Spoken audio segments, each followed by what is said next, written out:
10절로 11절. 주께서 모든 삶에서 나를 구출하셨다. 이제 그 구출하신 방식에 대해서 설명을 합니다. 구체적으로 이제 나열합니다. 첫 번째 10절. 그래서 나의 교리와 생활 방식과 제안과 믿음과 오래 참음과 사랑과 인내와 이건 다 엮이기예요. 그러니까 의로라는 얘기예요. 생활 방식으로, 제안으로, 믿음으로, 오래 참음으로, 사랑으로, 인내로 뭐 이런 개념이에요. 나의 교리라는 단어는 디다스칼리아, 생활 방식은 아고게, 제안은 프로테시스, 믿음은 다하는 피스티스, 오래 참음은 마크로띠미아, 사랑은 다하시는 아가페, 인내의 히포모네. 디모데후서 4장 6절 봅니다. 네가 이런 삶을 형제 삶에게 내 맡기고 믿음과 좋은 교리의 말씀으로 양육받아 통달하면 예수 그리스도스의 좋은 봉사자가 될 것이다. 믿음과 좋은 교리의 말씀으로 양육받아서 통달하면 매우 중요한 얘기예요. 믿음과 좋은 교리의 말씀으로 양육을 받아야 되는데 지금은 이 단어가 디다스칼리아라는 단어, 디다스코 가르치다라는 단어에서 오는데 교훈이라는 단어는 디다케입니다. 여성명사. 이것도 마찬가지로 여성명사예요. 디다스칼리아. 그런데 디다스칼리아는 교훈적인 개념보다는 교리적 개념이에요. 그래서 교훈적이라고 하는 것은 이렇게 폐부를 찔리는 그런 디테일함이 아니라 두루뭉술한 그런 도덕적인, 쉽게 얘기하면 명심보감 같은 그런 개념의 이야기들, 탈무드와 같은 그런 식의 내용들, 그런 것을 일컬어 우리가 교훈 그렇게 얘기를 해요. 아주 교훈적인 말씀이었다. 그러니까 우리에게 귀감이 될 수 있는 그런 얘기다. 참 들어서 나쁘지 않고 우리의 삶에 도움이 되는 그런 내용이다. 이럴 때 이제 교훈이라는 단어를 쓰고요. 교리란 말은 아주 좁고 디테일한 얘기예요. 그래서 구원을 향한 어떤 세부적인 내용들을 설명하는 내용, 그걸 교리라고 합니다. 그래서 우리 이제 기독교에서는 그거를 이제 교의학 또는 유럽에서 들어오는 건 교의학, 그다음에 미국에서 들어오는 거는 조직신학 이렇게 부르죠. 그걸 이제 통틀어서 교리 이렇게 말할 수 있는 것이죠. 그래서 믿는 교회의 어떤 이치들을 설명하는 걸 교리라고 합니다. 그러니까 번역에 있어서 교리라는 번역은 없어요. 다 디다스칼리아도 교훈, 디다케도 교훈 그래놨어요. 그래서 디다스케는 교훈이고 디다스칼리아는 교리다 하는 것을 말씀을 드립니다. 그래서 믿음과 좋은 교리의 말씀으로 좋은 교리여야 돼요. 그런데 오역투성이인 번역 성경을 가지고 만든 교리가 온전할 리가 없죠. 그게 좋을 리가 없죠. 근데 그걸로 교육을 받아 놓으니까 그 교육이 좋은 봉사자가 될 수가 없어요. 또 좋은 봉사자가 되고 하는 거는 당연한 얘기겠지만은 구원에 이를 수도 없다고요. 교리는 길잡이에요. 나를 구원의 길로 인도하는 길잡이에요. 그래서 그 길잡이가 잘못되면 안 되죠. 엉뚱한 데로 가죠. 그래서 그 길잡이와 같은 것이 디다스칼리아, 교리다 하는 말씀을 새기기 바랍니다. 로마서 8장 28절. 그래서 제안을 조차 초청받은 삶인 하나님을 사랑하는 모든 삶에게 선에 이르고자 그가 동역한다는 것을 내 삶은 알아본 것이다. 제안을 조차 초청받은 삶인. 누구의 제안을 받았느냐? 하나님의 제안을 받았어요. 하나님이 우리를 일방적으로 끌고 가는 게 아니에요. 따라와! 이게 아니고 제안을 했어요. 이러이러한 것이 있으니 너희가 필요하다면 나와 동행하자 이겁니다. 그렇게 제안을 하셨지. 그러니까 성경은 우리에게 구원을 위한 제안서예요. 그 제안서를 우리가 읽고 그 제안에 타당하다 순응하면 따르겠습니다 이렇게 되는 거예요. 그걸 제안이라고 하는 거예요. 그래서 생활방식이라고 하는 악옥에는 본문에 이게 한 번 쓰였기 때문에 이게 언급하지 않았고요. 생활방식은 당하는 거죠. 그 다음에 제안이라고 하는 건 그런 거예요. 제시, 제안. 제시했다는 것은 어떤 뭔가를 보여줬다는 얘기고, 제안이라는 것은 어떤 안을 내놓은 거죠. 내용. 어떤 안. 제시보다는 제안이 훨씬 더, 깊이가 있는 얘기죠. 로마서 7장 1장 17절. 그러므로 믿음은 들으면서 나며 들음은 그리스도스의 해설로 인합니다. 이게 굉장히 중요한 게 우리가 믿음은 들으면서 난다는 건 다 압니다만은 크리스토스의 해설이라고 하는 흐레마라고 하는 이 부분은 이것도 번역이 엉터리로 되어 있어요. 말씀으로 그냥 되어 있다고. 로고스를 말씀이라고 하고 흐레마를 해설이라고 하는데 로고스는 남성명사고 흐레마는 중성명사예요. 그러니까 성경에 있는 말씀은 남성적인 거예요. 딱 한번 내뱉고 그냥 침묵하는 거예요. 묵직해. 그런데 해설이라고 하는 흐레마는 중성명사예요. 이건 누구에게나 적용될 수 있는 거예요. 그걸 풀어서 마태복음 4장에도 나오죠. 내가 사람이 떡으로만 살 것이 아니요 하나님의 입으로 나오는 해설로 살 것이다. 그때 흐레마가 등장합니다. 중성명사예요. 중성이라고 하는 것은 어느 곳에서도 적용되고 통하고 먹어서 탈이 없는 거예요. 그걸 중성이라고 그래요. 그래서 독이 있는 그러한 그 음식들도 식물들도 그 제독을 하면 중성화가 되는 거예요. 중화가 되는 거예요.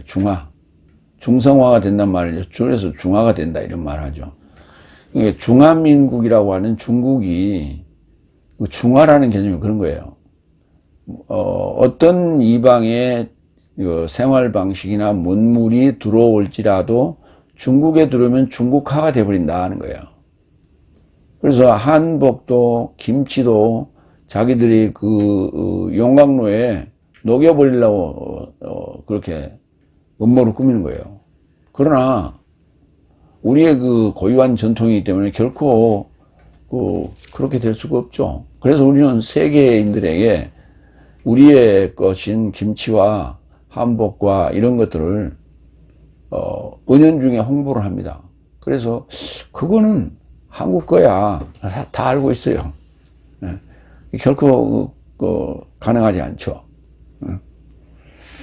이와 같이 그 중화시킨다라고 하는 것이 바로 중성명사라고 하는 개념이에요. 흐레마, 푸니마, 마로 끝나는 단어들이 다 중성명사입니다. 이게 굉장히 중요한 단어예요. 중성명사. 갈라디아서 5장 22절. 그러나 영의 열매는 사랑, 기쁨, 평화, 오래 참음, 인자함, 선함, 믿음, 온유, 절제니 이런 삶에서 역행하는 법은 없다. 그러니까 영의 열매 중에서 믿음도 들어갑니다. 이게 우리에서 언급됐죠. 오래 참음. 오래 참음이라고 하는 건 뭐예요?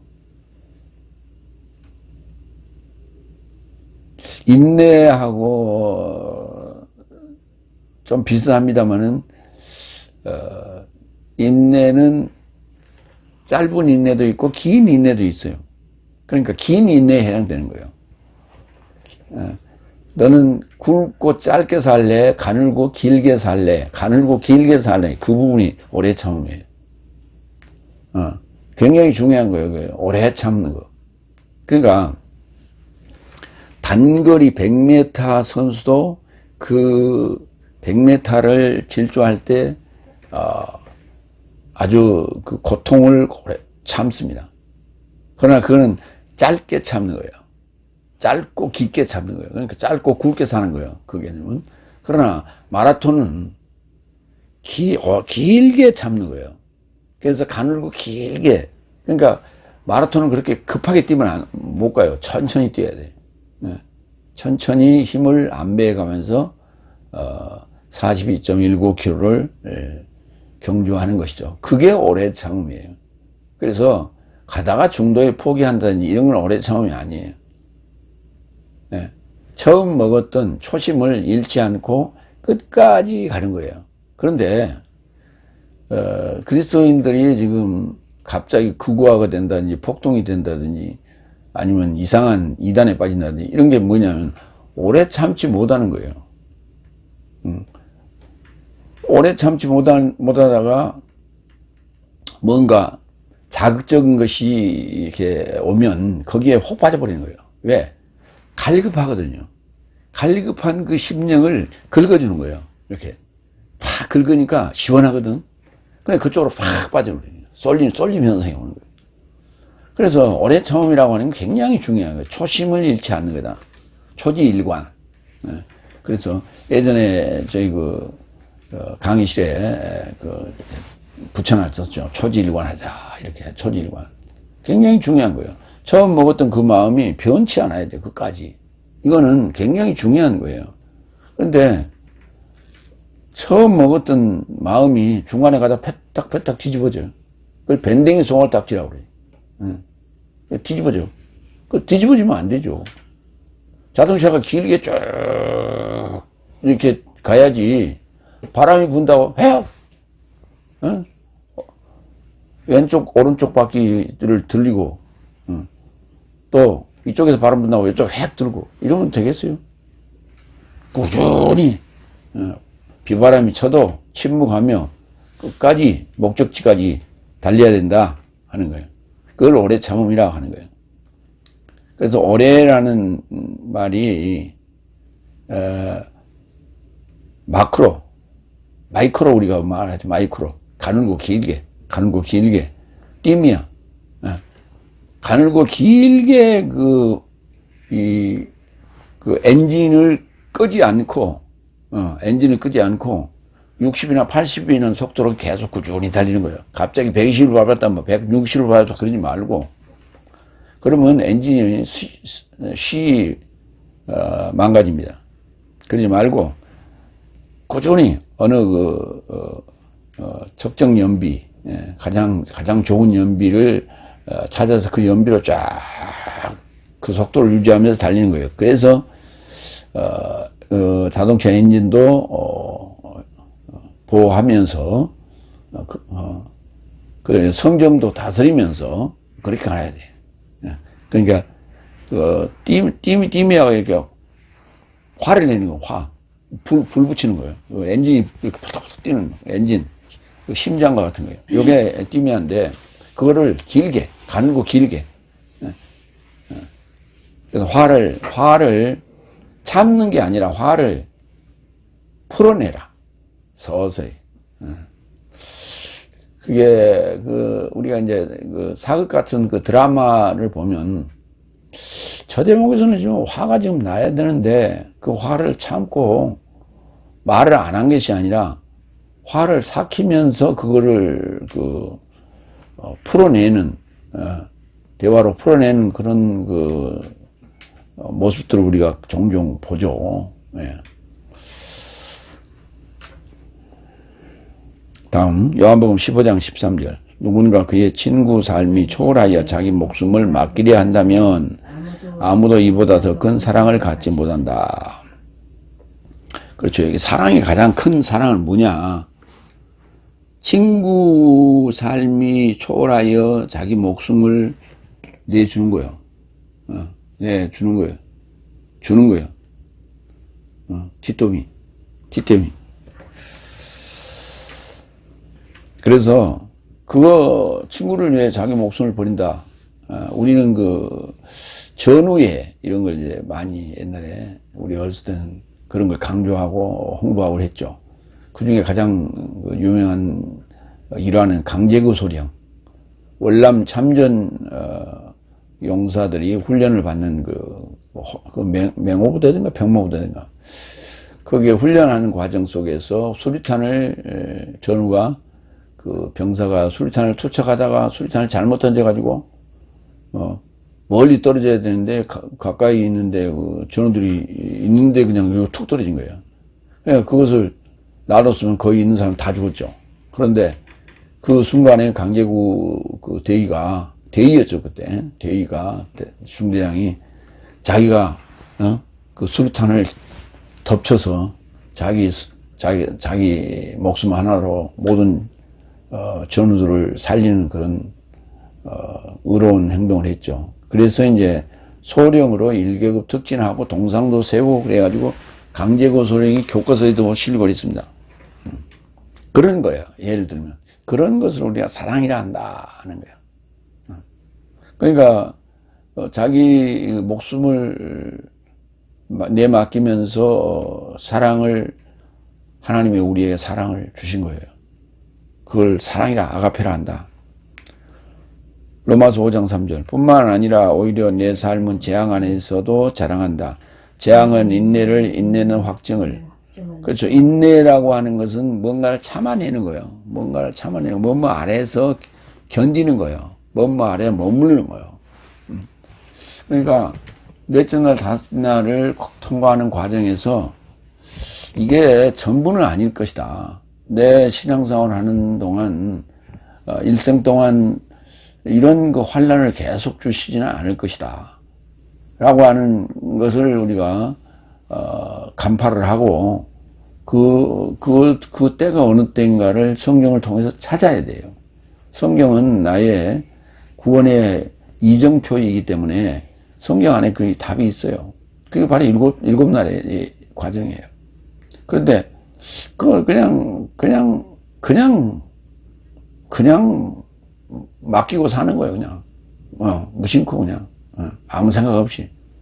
그러니까 환난, 걱정, 근심, 떠날 날이 없는 거예요. 그러니까 맨날 그것을 해결하는 방법이 기도예요. 새벽기도 나오고, 철야기도 나오고, 맨날 그러면서, 그걸로 가지고, 그걸, 고통을 달래는 거예요. 그래서, 세상 사람들은 이제, TV에 나온 예를 들어보면, 그 고통을 잊기 위해서, 자식을 둘이나 잃었던 그런 사람이 있더라고요.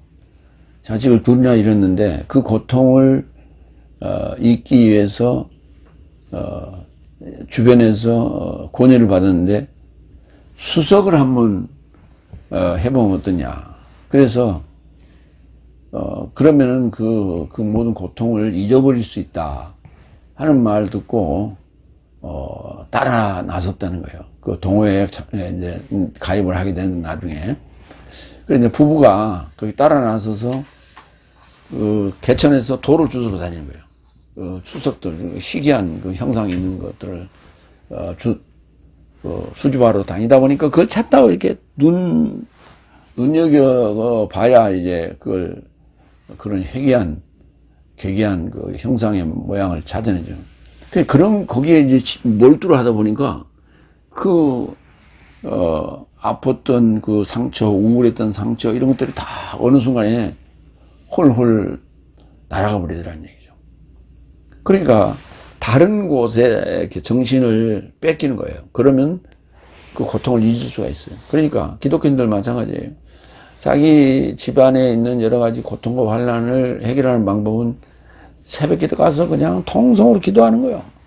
철야에 가서 기도원에 가서 기도하는 거예요. 그러면서 그렇게 울분을 터뜨리는 그런 기도 생활을 통해서 그걸 잊고자 하는 겁니다. 그거는 일종의 회피예요, 회피. 도피성이에요. 그것이 아니라 인내해야 돼요. 하나님이 이 재앙을 통해서, 이 환난을 통해서 나에게 무엇을 주시려고 그러시는가. 우리가 묵묵히 참고 상고하고 기다려야 돼요. 그게 인내입니다. 그래서 휘포, 법무 아래에서 모내, 머무르는 거예요. 그렇게 회피하기 위해서 이렇게 다른 방법을 쓰는 게 아니라 그 아래에서, 그 환란 아래에서 견디는 거예요. 그걸 인내라고 한다. 그러니까 오래 참과 인내는 좀 비슷하면서도 다른 거예요. 두 번째, 이어서 박해 삶과 고통 삶으로 네가 가까이 동행한 것이니 안디오케이아 안에서 이코니온 안에서 리스트라 안에서 이 삶이 나에게 발생하였다. 내가 저런 박해 삶을 감당하였으나 주께서 모든 삶에서 나를 구출하셨다. 이런 삶을 안디오케이아 안에서 이코니온 안에서 리스트라 안에서 겪었다는 거예요. 겪으면서도 인내하고 오래 참았는데 주께서 이런 삶에서 나를 구출하셨다. 그러니까 이걸 다 통틀어서 박해라고 했고 그걸 감당했다고 말합니다. 박해라는 단어는 디오그모스, 고통이라는 단어는 파테마, 내게 가까이 동행한 것이니 파라 콜리테오가 동행이죠. 파라가 접두되어서 가까이 동행했다. 로마서 8장 35절 누가 내 삶을 그리스도스의 사랑으로부터 갈라놓을 것인가? 재앙이나 곤고나 박해나 기근이나 헐벗음이나 위험이나 칼이겠는가? 이건 뭐 그건 전부 다 거기에 종합편입니다. 갈라디아 5장 24절 그래서 예수스 그리스도스의 삶은 고통과 욕망과 함께 육체를 십자가에 못 박았다. 욕망과 함께 고통삶과 욕망삶과 함께 육체를 십자가에 못 박았다. 그러니까 육체라고 하는 것이 있기 때문에 이런 고통이나 욕망이 작동하는 것이죠. 그 원천을 없애버리는 거예요. 원천을 없애버리는 거예요. 그게 십자가의 죽음이다 하는 거예요. 그러니까 십자가 이후의 삶은, 부활 이후의 삶은 욕망도 없고 고통도 없어요. 눈물도 없어요. 그게 계시록 22장에 언급된 새 하늘과 새 땅의 모습입니다. 그러지 새 하늘과 새 땅이 어디로 들어가는 곳이 아니라고. 그게 그리스도에서의 신부의 모습이죠. 마가복음 16장 17절 그래서 믿는 삶에게는 이런 표적이 수반할 것이니 이 수반한다는 단어가 가까이 동행한다는 거예요. 가까이 동행이라는 단어를 한문으로 쓰면 수반 이렇게 말할 수 있어요. 수반할 것이니 저 삶이 내 이름 안에서 귀신 삶을 내쫓으며 내 새 방언으로 전할 것이다. 표적이 따라온다. 표적이 가까이 동행한다. 수반한다. 그러니까 동반이라고 하는 것은 동등한 입장에서 같이 가는 거예요. 그런데 수반이라고 하는 것은 뭘 했을 때 거기에 상금으로 이렇게 따라 붙는 거예요. 내가 뭐 1등을 했더니 거기에 상금이 주어지더라. 2등은 상금이 안 주어지는데 1등은 상금이 주어지더라. 그게 수반되는 거죠. 안티오케이아 안에서, 이코니온 안에서, 리스트라 안에서 이 삶이 나에게 발생하였다. 사도행전 11장 26절 그를 만나 안티오케이아에 이르고자 그를 인도하였다. 그래서 그가 교회 안에 모여진 저 삶을 1년 전부를 충분한 무리를 가르쳤고 안티오케이아 안에서 처음 제자 삶을 크리스티아노스 삶이라 알려지게 되었다. 크리스티아노스 삶이라는 게 그리스도인이에요. 그래서 가르친다라는 거예요. 가르친다. 어떤 일정 기간 동안을 가르치는 걸. 그거를 안티오케이아에서 했는데 그 가르친 첫 제자 삶을 가르침을 받은 첫 제자 삶을 크리스티아노스 삶이라 알려지게 되었다. 안티오케이아라는 병거 또는 전사라는 뜻입니다. 그런데 사도행전 16장 1절 2절에 보면 그래서 바울로스가 데르베와 리스트라에 이르고자 도달하였다. 그리고 보니 거기 티모테오스란 이름으로 어떤 제자가 있는데 어떤 믿는 유대인 여인의 아들이요 아버지는 헬라인이더라. 그는 리스트라와 이코니온 안에 형제 삶에 의해 증언받더라. 그러니까 오늘 지금 디모데후서는 파울로스가 티모테오스에게 쓰고 있는데 그 티모테오스가 데르베, 리스트라, 이코니온 과 관련이 있어요. 그게. 그래서 오늘 여기서 이제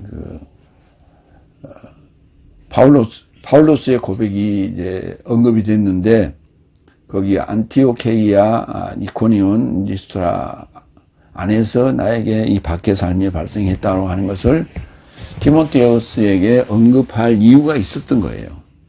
예, 티모테우스에게 밀접한 관련이 있는 지역이기 때문에 그렇습니다. 내가 저런 박해 삶을 감당했다. 휘포페로 뭐뭐 아래서 내가 운반했다. 감당했다. 그 가만히 견디고 있는 게 아니라 그때도 내가 운행을 했다는 얘기. 페로. 주께서 이 모든 삶에서 나를 그 밖에 삶에서 나를 구출하셨다. 히루오마이 프리사이에서 온다는 점. 고린도전서 10장 13절 인간적이지 않거든 시험이 내 삶을 취한 것이 아니다. 오로지 하나님은 신실하시니 내 삶을 시험받도록 허락하지 않을 것이니 내 삶이 시험을 초월함이 가능하다. 그는 오히려 시험과 함께 그리고 내 삶을 감당함이 가능하도록 출구를 행할 것이다. 그러니까 환난의 그 무거운 짐을 지워줄 때 감당하지 못할 만큼 지워주면 어때요? 지고 가다가 그냥 엎어져 버리잖아요. 엎어질 정도는 아니다 하는 거예요. 엎어질 정도는 아니고 출구를 터놓으셨더라. 출구를 터놓으셨더라. 그래서 그 피할 길을 예비하셔 놓고 그런 상황들을 만들게 했다는 것이죠. 로마서 7장 24절 나는 곤고한 사람이다. 이 사망의 몸에서 누가 나를 구출하겠는가. 예, 하면서도 이제 이 고통의 몸부림, 고통의 호소, 고통의 기도가 나옵니다. 그 상황을 이 사망의 몸에서 누가 나를 구출하겠느냐. 이게 이제 로마 7장 24절 내용인데 로마 7장 24절은 사망의 법 아래서의 그 고통 상황, 그리고 사망의 법 아래서의 이 사망의 몸에서 누가 나를 구출하겠느냐라고 하는 이 고백이 나올 수 있는 것은 생명의 성령의 법을 알았기 때문이에요. 그렇기 때문에 고통스러운 거예요. 그걸 알지 못했으면 거기에서 그냥 안주하는 거예요. 그냥 세월 따라 물 따라 세월 따라 가는 거예요. 그런데 파울로스의 몸부림은 그렇지 않았죠. 로마 7장이 그래서 굉장히 중요한 거예요. 그런데 이 로마 7장 24절을 신학자들은 이게 파울로스가 회심 전이냐 회심 후냐 이런 얘기가 있어요. 아니 회심 전이니까 이 고백을 했지. 근데 이 글을 쓴 때는 회심 후죠. 그러니까 회심 전의 상황을 글로 쓴 거예요. 그 닥친 상황을 쓴 게 아니라 회심 전에 거를 회심 후에 기록한 거예요. 아니 간증이라고 하는 게 뭐예요? 간증이라는 건 간증 상황을 얘기하는 거예요. 간증 후에 간증을 얘기하잖아요. 그러니까 이 글을 쓴 거는 회심 후예요. 상황은 회심 전이에요. 그걸 뭐 이게 회심 전이냐 회심 후냐 이렇게 그 단답 형식으로 그렇게 물으면 말이 돼?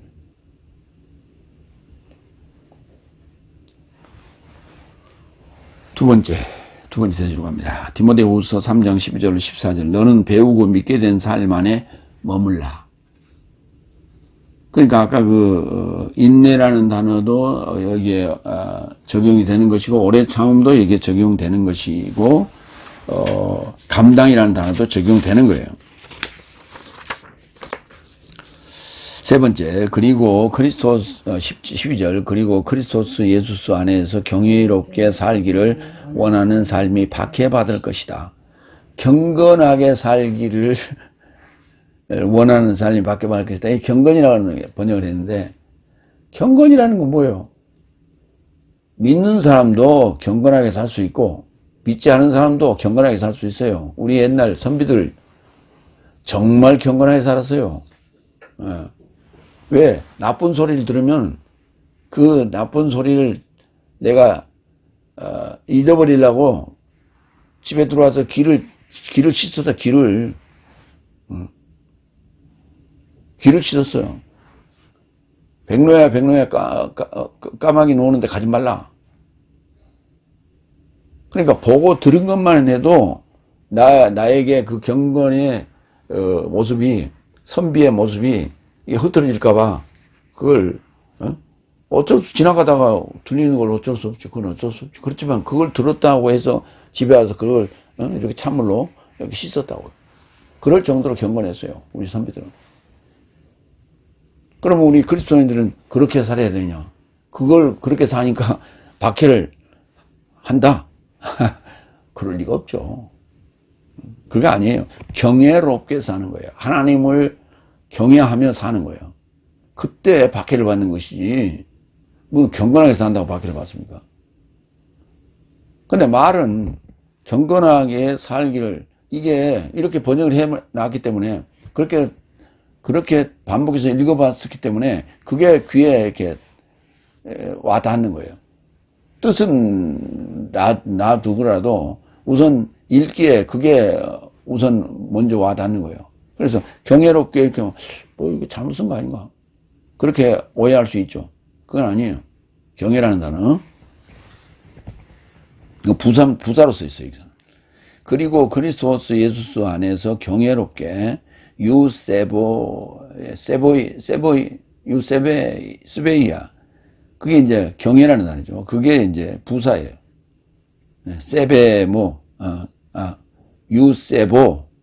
유세보스. 살다는 단어는 짜오. 원하는 삶이 박해받을 것이다. 디도서 2장 12절. 내 삶을 훈육하여 불경건과 세상적 욕망을 부인하고 현 시대 안에서 건전하게 의롭게 경외롭게 살게 하려 함이로다.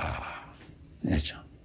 내 삶을 훈육하여 불경건함과 세상적 욕망을 부인하고 더러운 것들을 버리고 그리고 경외롭게 살고자 하는 거예요. 의롭고 경외롭게.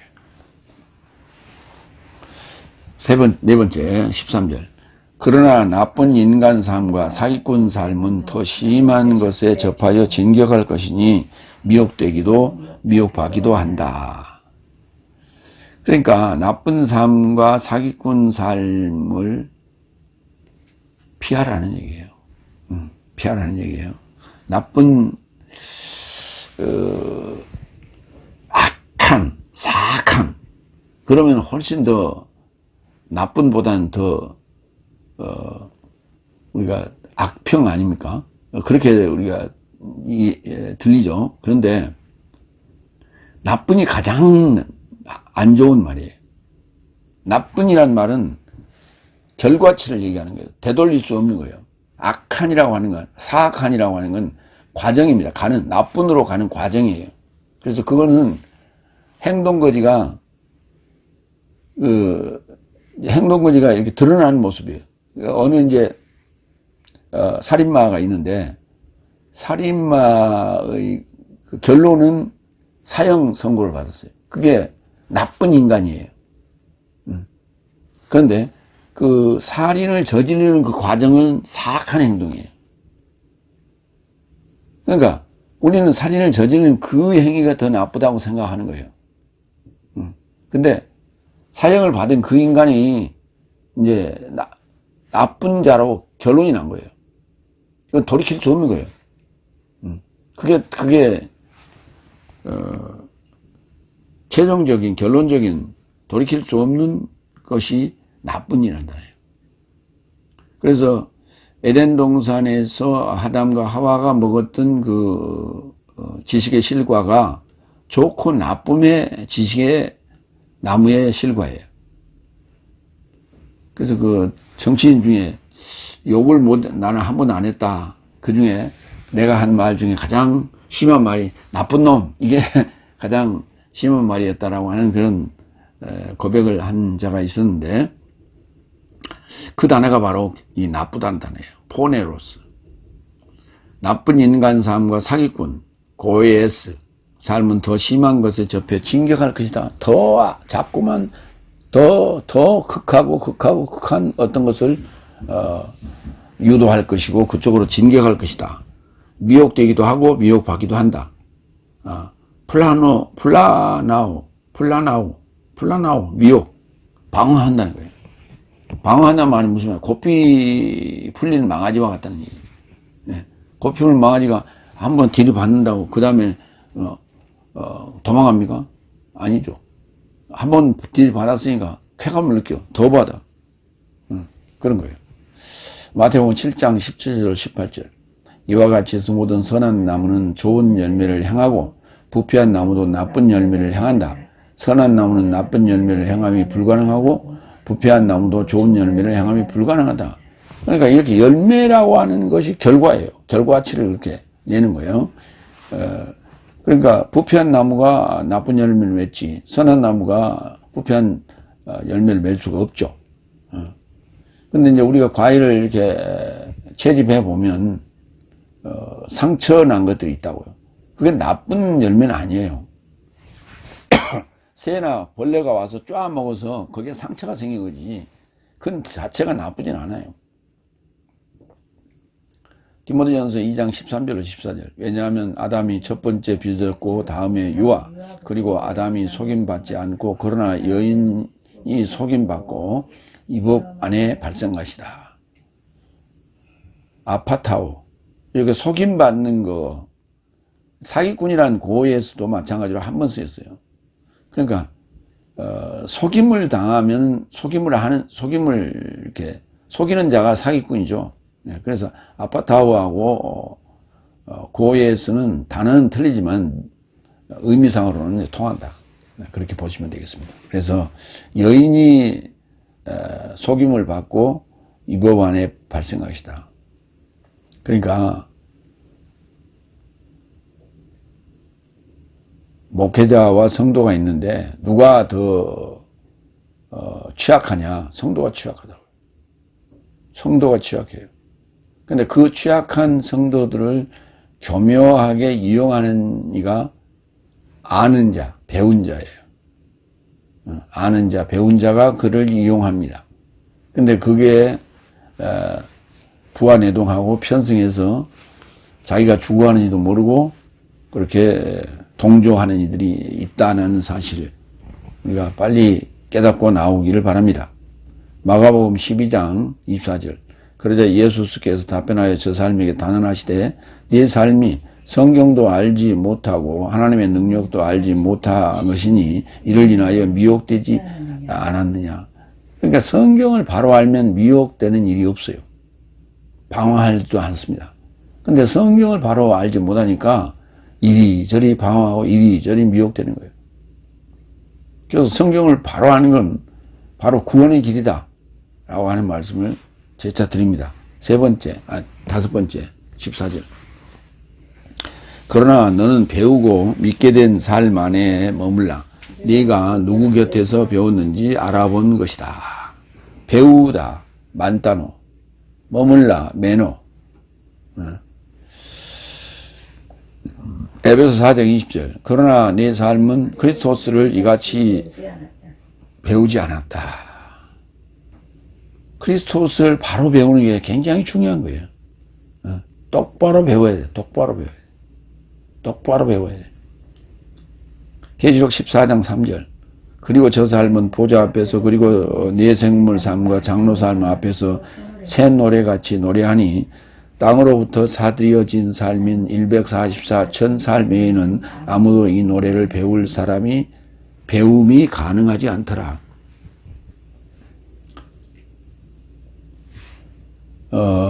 요즘 이제 10대나 20대들이 부르는 노래를 우리 70대들이 따라 해보라면 잘 못해요.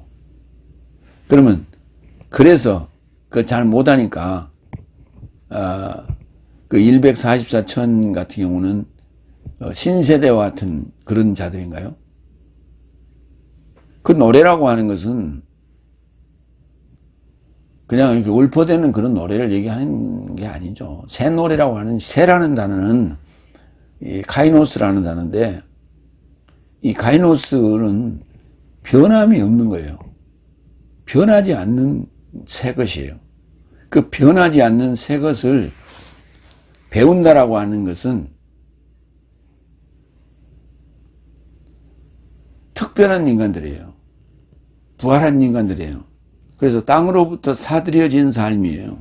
그래서 땅에서 나온 삶. 하늘 성전이 열려서 나온 삶.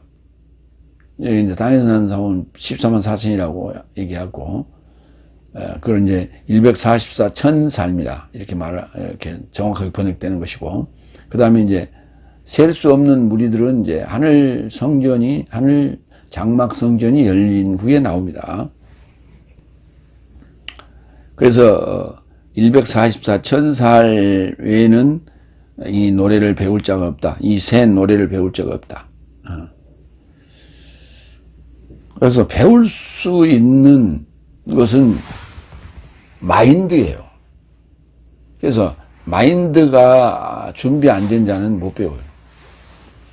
왜?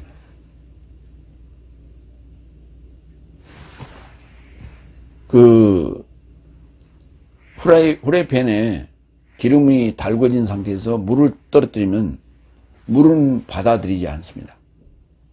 기름이 이렇게 달궈진 후라이팬은 위에서 떨어지는 물을 받아들일 수가 없습니다. 왜? 온도차 때문에. 온도차가 생겨서 안 돼요. 그래서 배울 수 있다고 하는 것은 마인드인데 온도차를 없애야 돼요. 그래서 가르치는 자의 온도 선에 도달해야 돼요, 내가. 그래야 받아들일 수가 있습니다. 그래서 삐딱하게 이렇게 앉아있으면, 이게 다 도망가요. 길가 바깥 다 도망가. 요한복음 3장 36절. 아들에 이르고자 믿는 자는 내세적 생명을 가진다. 그러나 아들로 납득하지 못하는 자는 생명을 보지 못할 것이다. 오히려 하나님의 진노가 그를 접해 머문다. 이 머문다가 매너예요. 진노가 머물면 안 되죠. 하나님 은혜가 머물러야 되겠죠. 디모데후서 3장 15절로 17절. 세 번째 대지. 모든 성경은 영적 하나입니다. 여섯 번째 15절. 그리고 내가 유아기부터 그리스도스 예수스 안에 있는 믿음으로 인하여 구원에 이루고자 너를 지혜롭게 할 수 있는 성스러운 증서 삶을 알아본 것이기 때문에, 유아기라는 단어는 브레포스, 그리스도스 예수 안에 있는 믿음으로 인하여 구원의 소테리아 이루고자. 그 유학이라고 하는 단어가 연령층으로 따져서 유학이 이렇게 말할 수 있는 건 아니고요. 왜냐하면 베드로전서 2장 2절을 한번 보면 내 삶은 갓난아기처럼 논리적이고 순수한 젖을 사모하라. 그 갓난아기란 단어가 유아라는 단어예요. 브레포스. 그런데 그 갓난아기가 순수한 젖을 사모할 수는 있어요. 순수한 젖이 아닌 것을 먹일 때 거부를 할 수 있어요. 그런데 엄마의 순수한 젖을 먹어야 되는데 엄마의 젖을 먹을 형편이 안 되니까 우유를 사다가 먹였다고. 분유를 타서 먹였어요. 그건 순수한 게 아니거든. 그러니까 그것을 거부할 수 있죠. 대개는 거부합니다. 그러다 보면 이제 뭐 배가 고프니까 어쩔 수 없이 이제 나중에는 먹게 되는데, 문제는 논리적이에요. 논리적인 것을 요구해야 돼. 근데 그 아이가 논리적인 걸 어떻게 요구할 수 있고 논리적인 걸 사모할 수 있어요.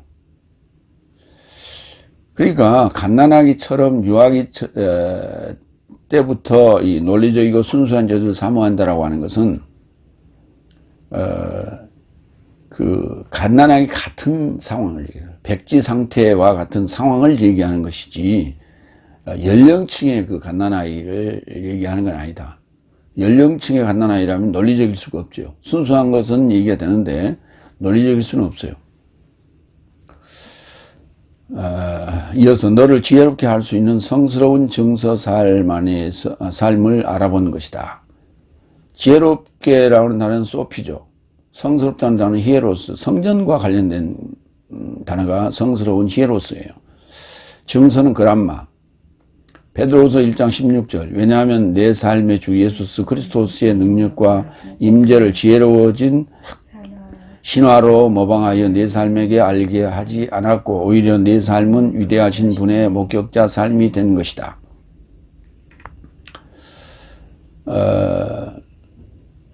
여기 그 임재라고 하는 단어를 재림으로 잘못 이해해서 번역해서 그렇게 가르치고 있는 게 지금 현재 다섯째 날 교회인데, 그 다섯째 날 재림 사상은 신화적인 거예요. 저 공중에서 내려올 수가 없어요. 공기가 희박한 곳에서 어떻게 마스크도 안 쓰고 산소 마스크도 안 쓰고 어떻게 내려올 수가 있어요. 논리적이지 않잖아. 그러니까 신화적인 얘기들로 지금 꾸며져 있어요. 그 신화적인 얘기로 성도들을 지금 미혹하고 있는 거예요. 응? 재림할 것이다. 예수님이 오실 때 초림할 때 저 공중에서 뚝 떨어졌어요. 마리아의 태에서 나왔지. 마리아의 태에서 나왔다는 얘기도 그것도 지금 신화예요. 그것도 지금 풀지 못하고 있는 것이고, 그게 풀리지 않으니까 예수님의 재림을 얘기하고 있는 거예요. 그러면 예수님께서 승천하신 모습도 지금 신화적으로 지금 묘사하고 있는 거예요. 전부가 다 엉터리예요, 지금. 예수님의 탄생서부터, 부활서부터, 승천서부터, 재림까지 다 신화적으로 풀고 있는 거예요. 논리적이지 않습니다. 고린도전서 9장 12절. 성스러운 삶이 성전에서 나는 것으로 먹으며 제단에서 시중 드는 삶이 제단과 함께 나누는 것을 내 삶은 알아보지 못한 것이냐. 성스러운 삶이, 성전에서 일을 하는 그런 삶이, 성전과 관련된 삶이, 그런 얘기예요. 히에론과 관련되어 있다. 고린도후서 3장 7절. 돌살 안에 조각된 증서 안에 사망의 봉사직도 영광 안에서 발생됐거든. 폐지되는 모슈스의 얼굴의 영광을 인하여 모슈스의 얼굴에 이루고자 이스라엘 아들 삶을 주목하기에 불가능하도록 함 같다.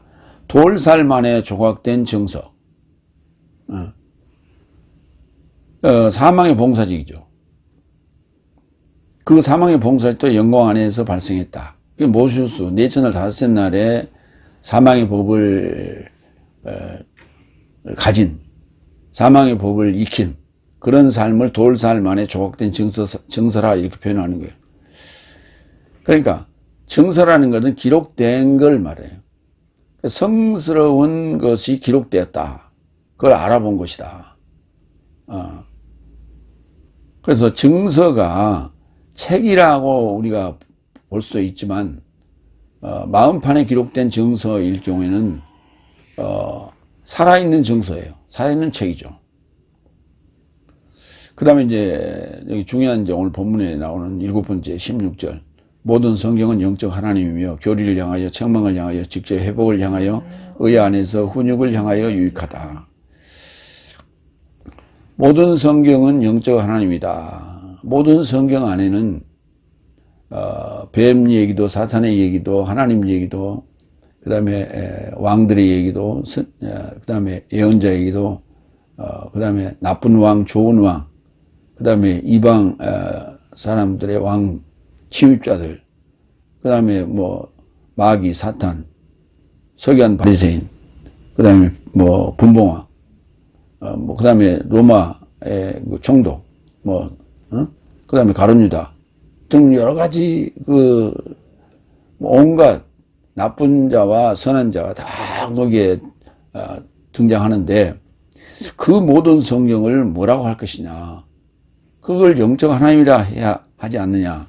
그런데 그 모든 성경은 하나님의 감동으로 된 것으로 그려놨어요.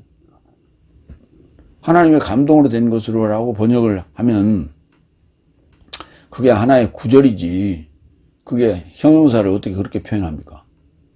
그러면 따로따로 떼놓지. 그런데 단어 구성을 보면 이런 거예요. 떼오 푸니우스토스라는 단어인데, 떼오스라는 단어와 푸네오라는 동사가 합성어로 된 것이다. 그러니까 동사가 합성어로 돼서 형용사가 된 거예요. 그러면 하나님이 부은 것인데, 하나님이 뭘 부르어요? 하나님은 영이잖아요. 영적인 것을 부르죠. 그래서 푸니마가 푸네오에서 옵니다.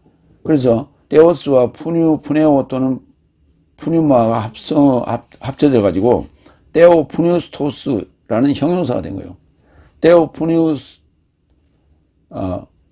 그러니까 푸뉴스 티코스가 되면 영적이 되고, 그건 이제 별도로 생성된 형용사예요. 영적이라는. 근데 이게 합성어가 되면서 형용사로 표현했기 때문에 떼오 푸니우스토스는 영적 하나님이다, 이렇게 번역하는 게 옳지 않는가, 이렇게 보는 거예요. 그게 이제 교리를 향해서, 책망을 향해서, 직접 회복을 향해서, 의 안에서 훈육을 향해서 유익하다. 마찬가지로 디다스 갈리아가 여기 또 나옵니다. 그렇죠. 모든 성경 안에 교리가 들었죠. 옳고 그름을 분별하는, 그래서 옥물과 아랫물을 구별해 나가는 그런 교리가 들어있고요. 그 다음에 구원의 여정이 그 안에 들어있고, 책망도 들어있죠. 그 다음에 직접 회복하는 과정, 에파노르토시스, 그 다음에 의, 디카이오시네, 그 다음에 훈육, 파이데이아, 파이디온이라는 단어가 여기서 와요. 그 다음에 유익하다, 오펠리모스, 에베소 4장 14절, 미혹의 전략을 향하여 교람 안에서, 인간 삶의 속임수 안에서 모든 교리의 바람에 휘둘려 운반되거나 물결쳐서 더 이상 내 삶이 미숙아로 있지 않게 합니다. 모든 교리의 바람에, 교훈의 바람이 아니라 교리의 바람이에요. 지금 교리를 가지고 이러쿵저러쿵 이게 맞니 저게 맞니 하고 지금 난리치잖아요. 그게 교훈이 아니에요. 교리지. 히브리서 11장 1절. 믿음은 소망하게 된 삶의 실체요, 보지 못하게 된 사실의 책망이다. 왜냐하면 장로 삶이 이것 안에서 증언받았다. 믿음은 소망하게 된 삶의 실체요. 이게 믿음의 완성체를 얘기하는 것이고, 보지 못하게 된 사실에 대해서는 책망을 하죠. 보지 못하게 된 사실에 대해서 책망하는 거예요. 그러니까 양면이 다 있다, 이런 얘기를 하는 거예요. 그래서 당근과 채찍이 다 들어있다. 히브리서 12장 12절. 그로 인하여 뒤틀린 손과 마비된 무릎 삶을 회복하고, 이 직접 회복이라는 에파노르토시스라는 단어에서 에피라는 접하다라는 접두사를 빼면 회복이라는 단어가 나옵니다. 그러니까 에피를 합성시켜서 접두시켜가지고 직접 회복이라는 표현을 썼고요. 그 에피를 빼면 회복이 되는데, 마비된 무릎을 고쳐 세우고, 그걸 회복이라는 개념으로 봐야죠. 고쳐 세우고, 회복하고. 로마 4장 3절. 왜냐하면 성경이 무엇을 말하는가? 아브라함도 하나님을 믿었음에 그것이 의에 이르고자 그에게 인정되었다. 아브라함이 하나님으로 믿었다고. 뭐를? 말씀을. 아브라함이 하나님을 말씀으로 믿었어요. 그러니까 아브라함에게 나타난 하나님은 말씀으로 나타났지 어떤 존재적으로 이렇게 나타난 게 아니에요. 그래서 말씀을 하나님으로 믿었기 때문에 하나님이 그를 의롭다 인정한 거예요. 그러니까 모든 성경은 지금 하나님의 말씀도 있고 사탄의 말도 있는데 그 모든 것은 결국은 하나님으로 믿었기 때문에 그 말씀 전체를 하나님으로 믿었고, 하나님이 왜 했다는 무슨 말이에요? 사탄적인 내용도 있고 하나님적인 내용도 있는데 그것이 다 어디예요? 나에게 관한 얘기지. 하나님에 관한 얘기가 아니라 나에게 관한 얘기. 나에게서 사탄적인 요소를 털어내면 그게 분별이 되면 하나님이 된다는 얘기죠. 그래서 영적 하나님이라는 얘기를 하는 것이죠. 그래서 디모데 후서 3장 16절과 로마서 4장 3절은 연결해서 우리가 봐야 될 거예요. 그래서 성경은 무엇을 말하는가?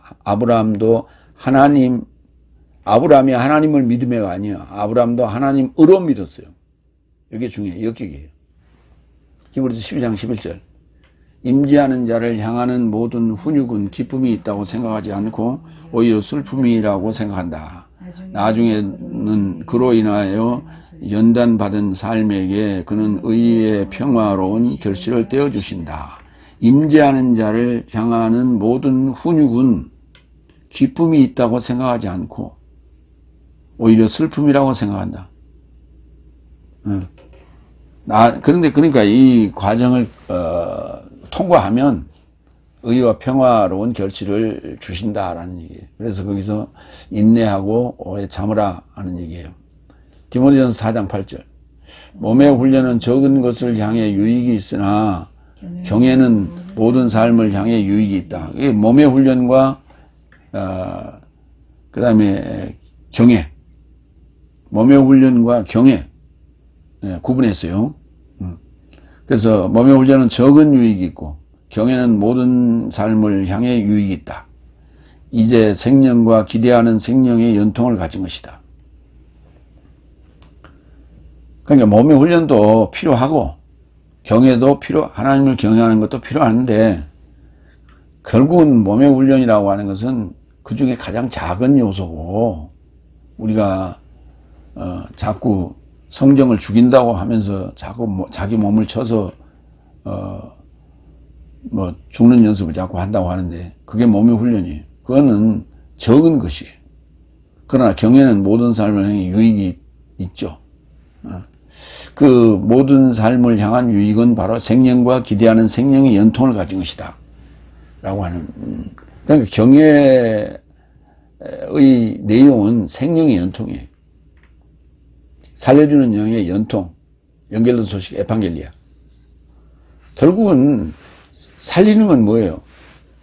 연결된 소식이에요. 구약에서부터 신약으로 연결된 소식. 그게 풀어지면 성경을 이해하게 되는 거예요. 성경이 뭐다? 영적 하나님이다라고 이렇게 이해를 하게 되는 거예요. 8번째 17절. 이는 모든 선한 일을 향하여 온전하게 나오게 된 것이니 하나님의 사람이 온전케 있고자 합니다. 온전하게 나온다는 단어는 아르티조라는 단어 앞에 아르티노스 또는 아르티조라는 단어 앞에 에크가 붙었어요. 그래서 온전하게 나오게 된다. 수동태로 썼기 때문에 나오게 된다. 그 다음에 온전하게 있고자 한다. 온전하게 아르티오스는 형용사입니다. 온전하게 나오게 된 것이다 라고 한다는 엑사아르티조라는 동사고요. 그 안에도 아르티조 온전케 하다. 그 다음에 아르티오스 온전케 온전한 형용사입니다. 그래서 결국은 온전하게 만드는 자는 게 목적이다. 모든 성경이 영적 하나님인 것은 이 성경을 통해서 우리가 배우고 익혀서 인내하고 오래 참음으로 말미암아 생명의 연통을 가지게 되는 것이고 온전하게 돼서 나오는 것이다. 사도행전 21장 5절.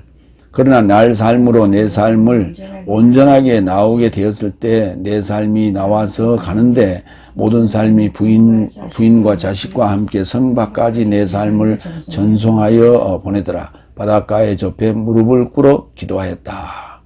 내 삶을 온전하게 나오게 되는. 거기서 뭐 피아에 나왔든지 어떻게 나왔든지 뭐 다치지 않고 나왔다는 얘기죠. 그게 온전하게 나왔다. 엑사르티죠. 마무리합니다.